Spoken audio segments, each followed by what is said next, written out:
आज इंडिया बर्बाद हो रहा है 60% से ज़्यादा लोकतंत्र की आड़ में राजनीतिक पार्टियों की वजह से। अगर कोई आपसे ऐसा कहे तो आपका क्या रिएक्शन होगा? जाहिर सी बात है कि आप कहेंगे कि ये क्या बकवास है, भला लोकतंत्र कैसे देश को बर्बाद कर सकता है। लेकिन अगर लोकतंत्र सही तरीके से ना इम्प्लीमेंट हो तो वाकई लोकतंत्र की आड़ में राजनीतिक पार्टियां देश को बर्बाद कर सकती है। अगर यही बात बीसीसी के इंटरव्यू में भीमराव अंबेडकर कहें तो democracy is going to work in India? No. And democracy will not work. दुनिया के सबसे बड़े फिलोसोफर प्लूटो और भी काफी लोग जो इस फील्ड में जानकारी रखते हैं और डेमोक्रेसी के खिलाफ ही तर्क देते हैं। And then take you to court and charge you with assault. What kind of democracy is that? जब हम वहाँ गए तो कुछ वहाँ के लोगों ने पूछा भाई आपकी डेमोक्रेसी कैसी चलती है? Death cults operate by a totally different standard than the standards of the democracies. यहाँ तक कि महात्मा गांधी का ये कहना था कि देश के अंदर कोई भी राजनीतिक पार्टी नहीं होनी चाहिए और खुद उन्होंने कांग्रेस पार्टी से इस्तीफा ले लिया। लेकिन देश की आजादी के बाद महात्मा गांधी कांग्रेस को बतौर राजनीतिक पार्टी खत्म करना चाहते थे। रीजन ये है कि ये राजनीतिक पार्टियां अपने निजी फायदे के लिए देश के परवाह किए बिना कुछ भी कर सकती है सत्ता के लालच में। मान लीजिए कि कांग्रेस सत्ता में है, वो कोई योजना स्टार्ट करती है या कोई बिल पास करती है जो देश के लिए काफी फायदेमंद है। ये जानते हुए भी बीजेपी उसमें कुछ ना कुछ कमी निकाल कर उस बिल का विरोध करेगी और फिर बीजेपी जब सत्ता में आएगी तो फिर उसी बिल को इम्प्लीमेंट करेगी। तो फिर उस टाइम कांग्रेस उस बिल का विरोध करेगा। जीएसटी को ही देख लीजिए। हम जीएसटी लाए हैं और हम पास कराना चाहते हैं। जीएसटी कभी सफल नहीं हो सकता। जीएसटी कांग्रेस पार्टी लाई थी, आपने विरोध किया था। आज देश ने जीएसटी लागू कर देश आगे बढ़ा। असंगठित अर्थव्यवस्था पर दूसरा बड़ा आक्रमण जीएसटी, गब्बर सिंह टैक्स। आपकी सरकार ने एक के बाद एक यू टर्न किए। जीएसटी को आप पहले विरोध कर रहे थे, अब आप उसको लाए। एफडीआई रिटेल का विरोध कर रहे थे, अब उसको स्वीकार कर लिया। ये बहुत सारे ऐसे एग्जाम्पल है। अब इसमें देश का विकास मरमरा कर दम तोड़ देता है। जो काम आज होना चाहिए या तो होता ही नहीं है और होता भी है तो 5-10 साल लेट होता है। ऐसे ही झूल रहा है अमरावती कैपिटल सिटी का प्रोजेक्ट।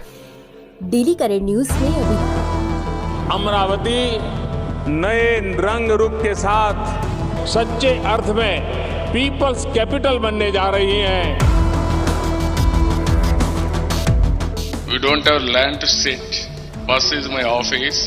1 लाख करोड़ की यह प्रोजेक्ट है। इसको 2014 में स्टार्ट किया गया था अमरावती को आंध्र प्रदेश की कैपिटल सिटी बनाने के लिए। जब तेलंगाना आंध्र प्रदेश से अलग हुआ और हैदराबाद तेलंगाना का सेपरेट राजधानी हो गया तब, जिसे 2024 तक पूरे अच्छे से बनकर रेडी हो जाना था। काम स्टार्ट हुआ बट इसके बाद विपक्ष वाली पार्टी सत्ता में आ गई और वो आते ही इस प्रोजेक्ट पर रोक लगा दी और वो इस प्रोजेक्ट को रिजेक्ट करके अपना प्लान इंट्रोड्यूस किया। आंध्र प्रदेश की राजधानी के लिए 3 सिटी को चुना ताकि तीनों सिटी के लोग खुश रहे और वोट बैंक बना रहे। 5 साल के लिए प्रोजेक्ट बिल्कुल ठप हो गया। जो बिल्डिंगें बनी थी वो खंडहर होने लगी, जो सड़कें थी उन पर घास जमने लगी।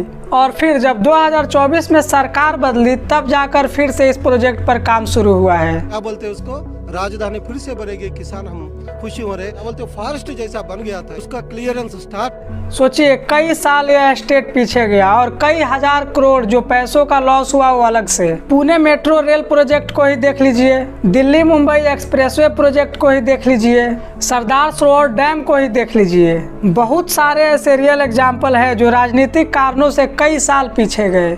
तब हम कहते हैं कि चाइना हमसे 50 साल आगे कैसे निकल गया। चाइना डैम बनाकर अर्थ का रोटेशन स्लो कर दिया, उसके यहाँ कोई दिक्कत नहीं। और वही देखिए इंडिया में सरदार सरोवर डैम के लिए कोर्ट में केस चला, ऊपर से राजनीतिक पार्टियों की नौटंकी। 60 साल 50 और 10 60 साल में जाकर यह प्रोजेक्ट कंप्लीट हुआ। इसके बाद आता है इलेक्शन। पूरे इंडिया में कहीं ना कहीं हमेशा इलेक्शन होता ही है। जो लोकल पार्टियां है वो तो ठीक है, पर जो केंद्र में सरकार है, नेशनल पार्टियां है, वो हमेशा ना चाहते हुए भी इलेक्शन में ही बिजी रहती है। कभी कैंपेनिंग रैली तो कभी इंटरव्यू, इलेक्शन प्लान, हाबी जाबी। मान लीजिए किसी स्टेट में इलेक्शन है, अब कोई प्रोजेक्ट है जो उस स्टेट के लिए उतना फायदेमंद नहीं है, बट पूरा इंडिया उस प्रोजेक्ट से खुश है, फिर भी सरकार उस प्रोजेक्ट को डिले करेगी इलेक्शन की वजह से ताकि हम हार ना जाए उस स्टेट में। इसके अलावा लोकतंत्र है भाई, कोई कहीं से खड़ा हो सकता है, कोई किसी को चुन सकता है। अब इस अधिकार में लोग अच्छे कैंडिडेट को नहीं चुन पाते, वो बस उनके धर्म से, उनके जाति से होना चाहिए, भले ही वो जाहिल ही क्यों ना हो, जरूरत से ज्यादा करप्ट ही क्यों ना हो, जीतेगा वही, क्योंकि वो उनके जाति से है या उनके धर्म से है।